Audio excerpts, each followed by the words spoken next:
বুবুরে কি সুন্দর আঁকাইছে। বাহ, খুব সুন্দর। আচ্ছা, ছেলেটার একদিন বাড়িতে আসতে বল না, আমি একটু দেখতাম। মা, তুমি এসব কি কইতেছো? চিনি না জানি না একটা মানুষ আমার একটার পর একটা ছবি আঁকতেছে, আমি লজ্জায় মরে যাইতেছি। আর তুমি তারে কইতেছো বাড়িতে আসতে? আরে চেনা জানার জন্যই তো বাড়িতে আসতে বললাম। একটা মানুষ যদি বাড়িতে নাই আসে তাহলে তারে চিনবো কেমন কইরা? মা, তুমি যাও তো এখন, যাও। আরে নিজের ভালো তো কোনোদিন বুঝলি না, নিজের ভালো একটু বোঝার চেষ্টা করো। কোনো ছেলে তোর দিকে এরকম ভাবে তাকাবে না, আর এরকম শখও করবে না, মনে রাখিস।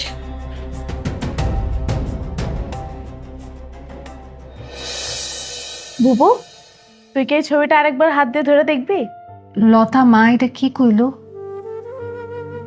আমি তো সবার লেগা বোঝা হয়ে গেছি না? ধরো, আম্মুর কথা বাদ দে তো। তার কোনো ঠিক ঠিকানা আছে নাকি? সে তো সবসময় তোরে নিয়ে চিন্তা করতে থাকে, এটাই হচ্ছে সমস্যা।